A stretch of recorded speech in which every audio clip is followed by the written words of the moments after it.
If you want a good sounding arch top, you get a 1920s L5. Is it that simple?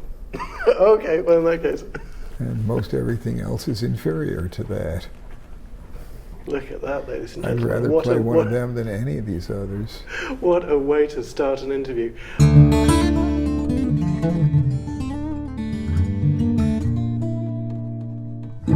Hello, it's Michael Watts here, and I am in an extraordinary place, an absolutely iconic venue, Gruhn Guitars in Nashville, Tennessee, and I'm joined by none other than its proprietor, namesake, Mr. George Gruhn himself. So it's an extraordinary pleasure to be here with you, George. Well, it's a pleasure on my end as well. I'm happy to be here. I still come in 6 days a week, and at age 77, frankly, if I didn't have a good staff, I would have burned out long ago. But I can come in 6 days a week and do fun stuff. Well, you were doing fun stuff. When I walked in, you were buying an extraordinarily beautiful mandolin. That's fun, isn't it? Well, I like mandolins and banjos every bit as well as guitars. Back early in my career as a shop owner, my mother was very concerned that I was putting all my money into guitars and I wasn't saving anything for later life. And she said that I needed to have diversified investments, and I assured her not to worry. I don't put it all in guitars. I buy mandolins and banjos too. That is a massively diverse portfolio. I think that anyone would agree. It works. It does, yeah. And right now, with inflation at 10% or more, and that's a bit more than the official figure, but I noticed that if I want to go out and buy lunch or any other commodity, the inflation rate's more than 10%. I was at the bank just last week and I was cashing a check and they commented, "Wow, you have a big balance in there. You know, we have a very good rate on certificates of deposit." And I said, "Really?" And I said, "Yes, we give 3.5%. I said, "That's interesting. That's about 1/3 the rate of inflation." But I think I'll put it in guitars, banjos, and mandolins instead. I think, yeah, I've always suggested to people that the investment in an instrument is one of time and happiness rather than... It's happier than Bitcoin. Exactly, that's very true. That is very true. I remember years ago some weirdo tried to get me to join a guitar-based hedge fund. And I had to listen to this for about 2 hours before I felt that the whole I'd had idea enough. of having a partial share of something that you might get a photo, but you're not even permitted to touch it, see it, hear it. You don't have any possession. You don't get to play it. It gets locked in a vault, and the manager of the hedge fund makes a profit. When he buys it, he gets a commission. And when he sells it, he picks when to sell it and how to sell it, not you. You have no voice in that, no control, and he gets a commission on that as well. So it's just like these fund managers, they get paid a commission based on how much is in your fund that you have in. Well, if it loses money, they still get a commission based on how much is in it. So they get paid to lose your money. They don't get paid a percentage of the profit they make for you. No. So, guitars are affordable enough that rather than having a minuscule percentage of an Explorer or a Flying V or a Sunburst Les Paul or a DeQuisto that I can't touch, can't see, can't hear, can't even get a chance to play it part-time, not ever, I'd rather have a real, just a Martin D18 or this affordable instruments that are fun to have and can still be good investments.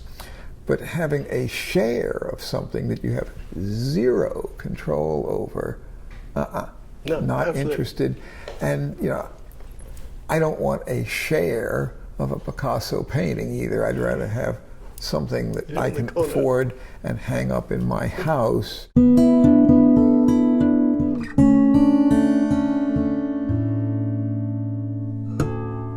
tongue flicks in and out, goes to Jacobson's organ on the roof of the mouth. It's a chemical sense. It's not smell and not taste, and we don't have it. They have a keen sense of smell, but they also have Jacobson's organ. They have vision. They don't have ear holes. There's no tympanic membrane. They don't hear airborne sound. But they also have infrared sensor pits so that it can tell, even in total darkness, it can sense your size, your range, your shape, and then with smell and Jacobson's organ, even in total darkness, it knows what you are. But at least with the guitars, there's still enough that are genuinely collectible and really rare that are still affordable.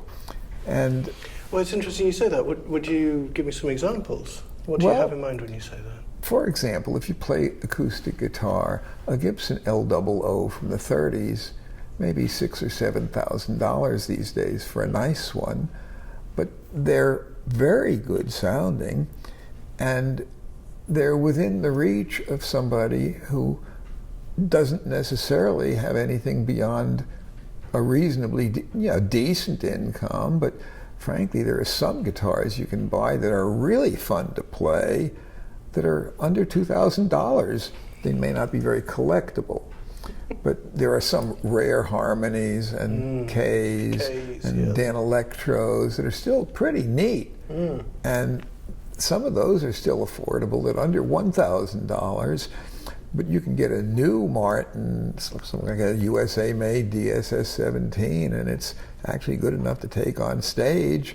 I've just come up with a new Gruhn model acoustic that will be under $2,000, and quite frankly, it sounds better than some $50,000 guitars. Wow. To me, it's no great accomplishment if you can be a boutique maker and make something for $15,000 to $20,000 that sounds good. And most companies can set up to make something that sounds decent for that price. But if you can make one for under $2,000 that sounds better than their boutique $20,000 or $30,000 guitar, that's an accomplishment.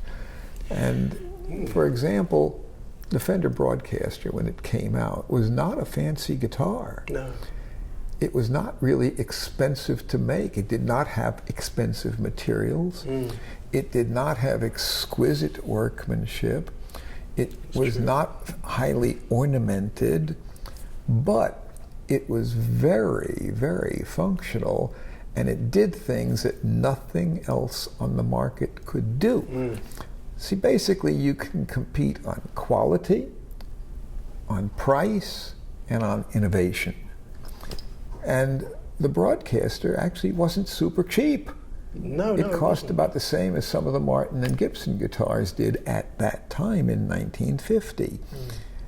The workmanship was not exquisite, but so far as innovation, it did things, you could do things functionally when plugged into a Fender amp, which was important. You know, a great electric guitar doesn't do much without a great amp. And Leo Fender was one of the first to make guitar amps that would just kick ass. Without that amp, the Broadcaster wouldn't have worked. And the amp actually came first. Leo was making high-powered, remarkably loud for their day, and still, even by today's standards, good-sounding amps as early back as '49. Before the Broadcaster existed, he had amps like a Fender Deluxe that would kick butt. And there were lots of people who bought Gibson or Epiphone electrics, and they still plugged them into a Fender amp. Oh, absolutely, yes. And throughout the 50s and well into the 60s, in general, guitar players, regardless of the brand guitar they were playing it out of a Fender amp. But the Broadcaster was the first commercially successful solid body guitar. It was not the first solid body guitar. You know, Audiovox did electric solid body guitars and fretted electric basses in the 30s. And they also made amps, but their amps didn't really kick ass. And the electric bass neck dimensions were kind of weird. It was historically significant, but I'm not sure Leo ever even saw one of those. Right. I don't think he was copying the Audiovox.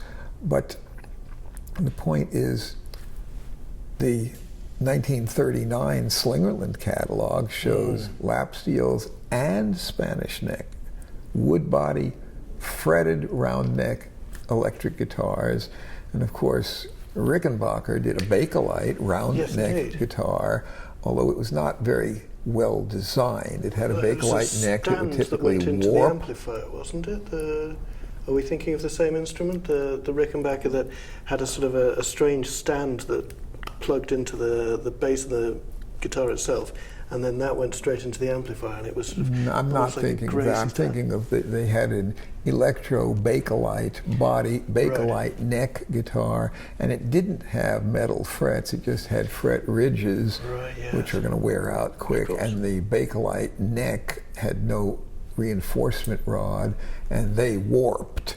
So it did have hollow under those plates on the body. That was simply to reduce weight. That body produced no acoustic sound. It functioned as a solid body.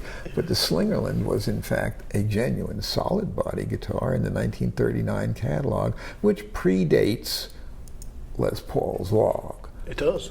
And for that matter, the early 30s Rickenbacker prototype wood body frying pan lap steel had frets, and there's neck wear showing that it had been played both ways.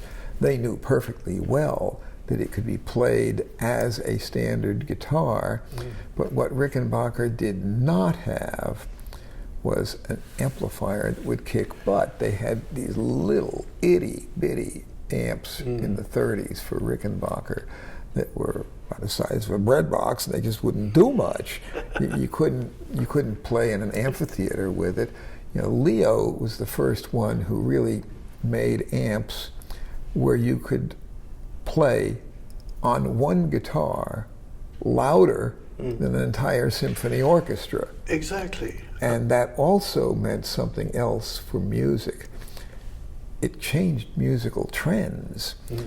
And part of it is, suppose you're a club owner. You're in it because you like to make money as well as you like music. You want to please the crowd, but you also want to make profit. Now you could hire a 30-piece Western swing band with a band leader, conductor, entourage, a full busload of entourage, and you got to put them up. Even if you're not paying their hotel bill, you really are, because they're going to charge you enough. You can either pay their hotel bill directly, or you can pay them enough that they can. But they don't want all of them to sleep in the bus, especially with some of the entourages they had. And that would be really great. But Leo comes out with amp, powerful amp, so you can hire 4 guys. Guitar, bass, drums, and an electric keyboard. And it's danceable. The youngsters like it. And which would you rather hire? 4 guys who probably aren't in the union, or some big busload of orchestra. Union musicians who are, it doesn't take too much smarts to figure out that one of Leo's greatest inventions was amplifiers and solid body instruments to go with them, where a 4-piece combo could fill any room of any size, and actually was a lot easier to do that at volume that you couldn't even attain with a Western swing or pop music or jazz group that was acoustic. If you, like the Count Basie Orchestra, it could never get as loud. It's cream. No, it can't be. A 3 or 4 man combo could be louder than any acoustic group. And if lap steel was one of the first to actually show that you could do things electrically that you couldn't do acoustically. And they could get almost infinite sustain, but they were still doing it in a group that was otherwise acoustic. And Charlie Christian was one of the first to show that you could use a Spanish neck electric guitar and get sounds that you could not do acoustically. He could do saxophone solos and other stuff, but before that, the idea was just that it's a louder guitar.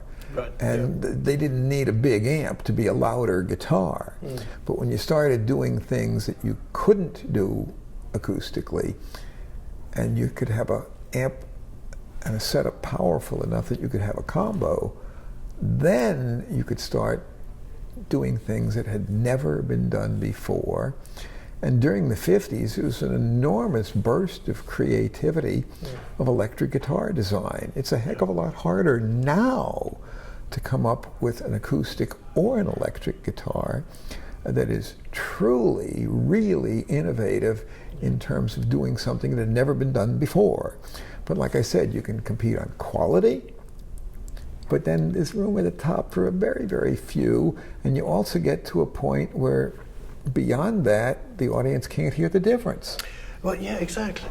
And you can compete on price, in which case there's always going to be somebody who's going to undercut you, and you don't get famous for being the cheapest because it's hard to have the best quality and the cheapest price. I mean, it's like those ads, "We pay top dollar," and then in the same ad it says, "We will not be undersold."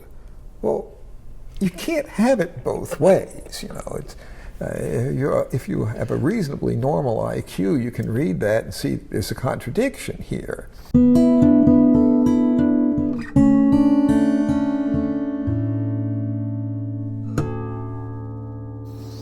And they're not slimy, it feels almost velvety. But it's not at all aggressive. It has elliptical pupils like a kitty. And that's typical of nocturnal animals. And in general, they don't like to be grasped and restrained. You wouldn't like that either. Some giant grabbed you and held you where you could not get out of the grip. You'd freak. You wouldn't like that.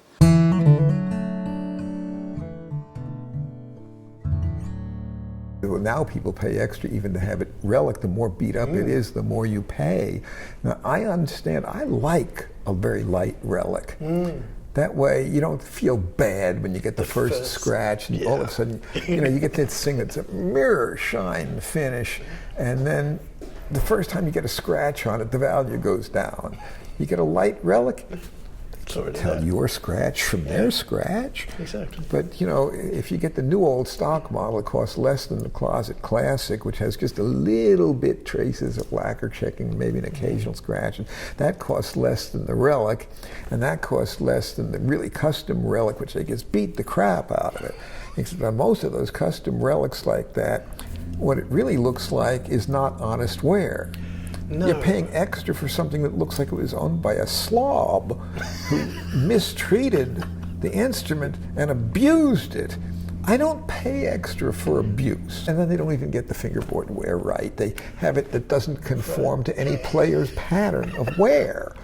So, you know, I'll get that. But I don't want to pay extra. And then they have some of those models that are even beyond that, where they not only show abuse of wear, and but they do things like, you know, have a blue paisley finish that's under maybe a coat of red or blue that's now peeling to expose the other, and then they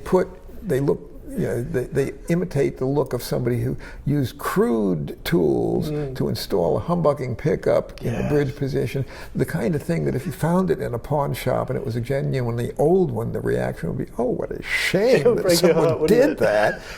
And now you can get a brand new one that looks like the "Oh, what a shame." You pay extra. Yeah, absolutely. Some of those things are like $25,000.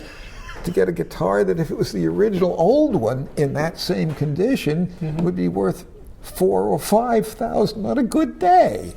Why would you want to do that? And now we're seeing that same sort of attitude seeping into the acoustic world. Now I know that maybe 5-10 years ago, Huss and Dalton had done a little bit of that, and yeah, I'm seeing acoustics that look beat to heck. There was a Martin downstairs, and I thought, oh, that looks nice, maybe 64, 65, and it's brand new. And it sounds nice. Yeah, but some of them look like honest wear. There are others I've seen. There are some independent makers doing some heavy relic acoustics that look like a guitar that has been brutally abused. And I just don't get it. I mean, I understand the relicking, where a little bit of relicking actually is okay, but it doesn't make them sound better. No, it doesn't. It doesn't. In fact, you have to be careful to not do something that will structurally compromise it or damage it. We don't want to do relic heavily worn frets. Not where you actually see the X-brace, through the top. That's a pity. But No, yeah. If you have a worn-out hole through the top, I do not wish to duplicate Willie's guitar. Exactly. And people ask, how does it sound? How would you know how it sounds? You're not hearing Willie's guitar. You're hearing a Baldwin Prismatone pickup with a preamp. And that happens to be quite a good pickup, and it suits him very well. But so far as hearing the guitar, no, you didn't hear the guitar. But a lot of times people come in and they want a guitar that sounds just like James Taylor or somebody else. And I have a standard line for some of that. I said, have you ever heard James Taylor's guitar? Well, what kind of stupid question is that? I have every recording he's ever done. I've been to every show he ever played within 300-mile radius of my home. I get a seat up front and pay extra. How can you ask me a question like that? I said, that's not the question I asked.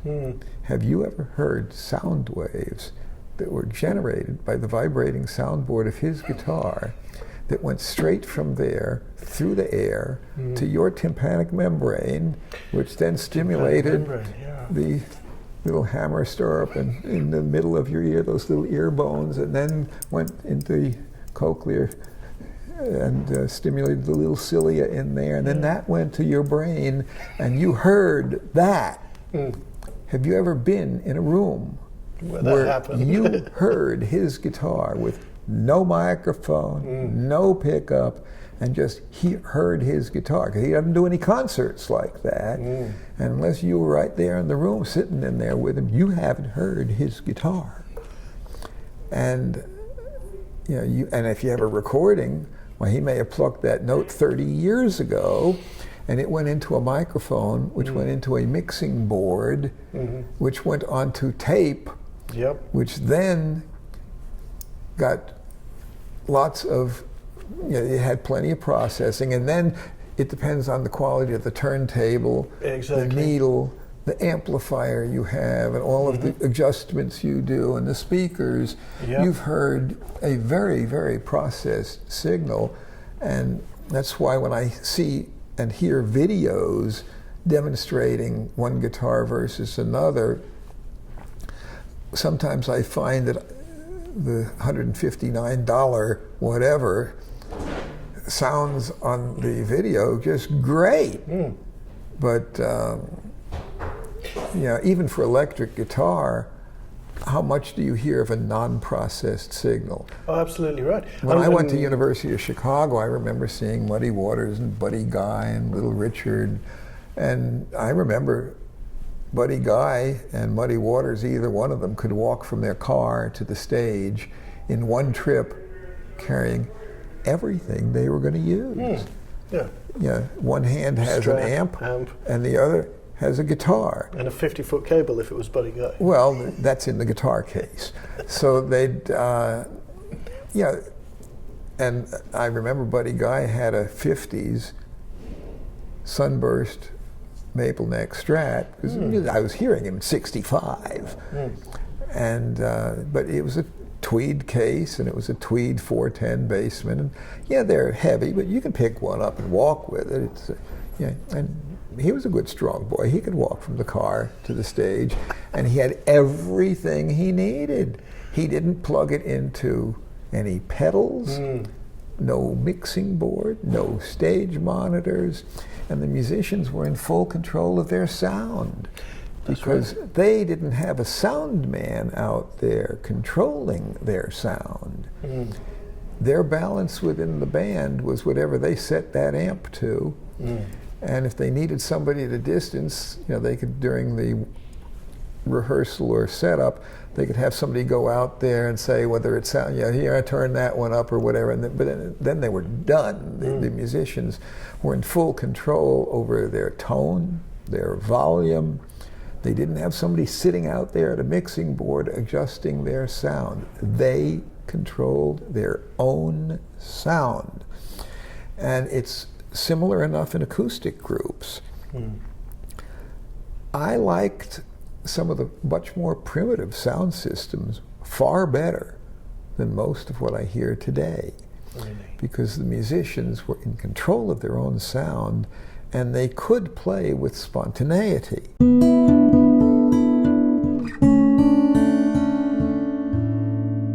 The copperheads, timber rattlesnakes, and cottonmouths are very docile. They've been in captivity for a day, and you acclimate them, you let them crawl up and down your arm, they won't bite. I don't advise you try that, but I used to do it every day. Well, I wasn't planning to, George. I'll take your word for it, to be honest. Well, I did it, but the thing is, I did that for about 5 years, never had an accident. But I don't know anybody who did it for 10 years in a row without an accident. Right. And after you've seen a couple of accidents, you think, maybe this isn't a really good idea.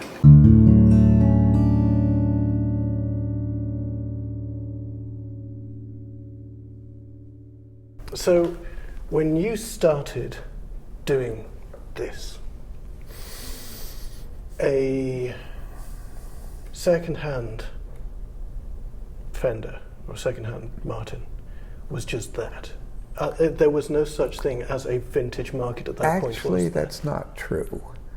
There was a vintage acoustic market. Really? Even in the late 50s, there were people paying as much for a herringbone D28 as a brand new one cost, and there were people who knew that it was way better. And the bluegrassers didn't want a new RB250. Earl Scruggs and Don Reno and Bill Keith were all playing pre-World War II Gibson master tones for a reason that they sounded and played better, and they knew it. And Monroe didn't play a new F5, and the people who were seriously interested in bluegrass, Red Smiley was playing an old D28 herringbone and then a D45 pre-war. And Bobby Osborne, early on when he was, his first mandolin was a new Gibson F12, but he soon after got a 1920s F5. Well, we're talking. You may have noticed, it's very kind of you not to have said anything, but there's quite a lot of work going on with trucks full of gravel, which is, is a fairly delicate and gentle process and not the sort of thing that would leak all over a recording. But we're going to do our best for you now. Even in 1959, you could have bought a Gibson Sunburst Les Paul Standard, 265 new, and dealer cost was half that. But when Ted McCarty was running Gibson, Gibson was owned by CMI. Right. And CMI got 30%. So actually, McCarty had to produce the Sunburst Les Pauls for half of 265 minus 30%, and still make a profit to pay the employees, run the factory, buy raw materials, etc. It's mind-boggling to think of how much the world has changed. Yes, indeed. Yes, indeed. But the actual rate of inflation, as I alluded to in a comment earlier, is not necessarily what the government statistics say. Just like even in 2008, we had a big economic crash. Actually, it really didn't start then. It was perfectly obvious in the guitar market that it really started in mid-07. And a lot of instrument sales just ground to a halt after starting in the 7th month, starting in July of 07. It was absolutely evident that things were going bust in the economy. But as late as September of '08, the official government statisticians said that we do not yet have enough information to know if we are in recession or not. But in October, they were able to declare that yes, we're in recession, and by the way, it started a year ago. Which even that wasn't true, because it was perfectly evident that it actually started not in October of '07, but actually it was perfectly evident in July. And the sale of F5 mandolins, for example, just ground to a halt. I sold 6 Lohr-signed F5 mandolins in the first 6 months of '07, and 0 in the second 6 months, and for several years afterward. And even now, they don't bring as much for a Lohr-signed F5 as they did in the first 6 months of '07. So that's the other thing. People sometimes say, George, how much do guitars go up annually? That's like asking, how much does a certain stock go up annually? They don't have a guaranteed annual return. And you've always had your finger on the pulse of this sort of thing. For a Christmas present when I was a kid, my parents got me the Gruhn Guitar Guide. And it was there, it was my stocking in about 1992, I think it must have been. And I remember poring over this, not only because it was fascinating reading, but because there were instruments in there that at that point I'd only ever heard about because they were written down in your book. There wasn't internet access for me to look at pictures of these things. So there were certain guitars, that sort of thing, the 12-fret Martins from the 30s and so on, that I'd never even seen a picture of, but I knew they existed because I had this handy guide. A lot of these instruments actually are more rare than Stradivari violins. Like pre-war D45s, they only made 91 of them. There's at least about 650 Strads still in existence today. How many of those 91 have you sold over the years, do you think? I've had about 20 of them. Yeah.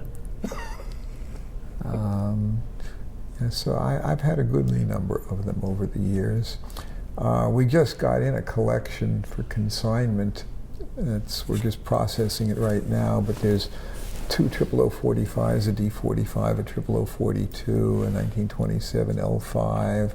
There's a beautiful 1940 Angelico New Yorker, and there's several herringbone Ds. Right. There's a bunch of really fun stuff upstairs right now that's going to be coming out real soon.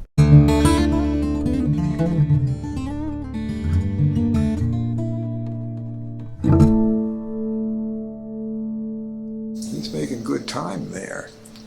If we had turtle races, look at how far he's already gone.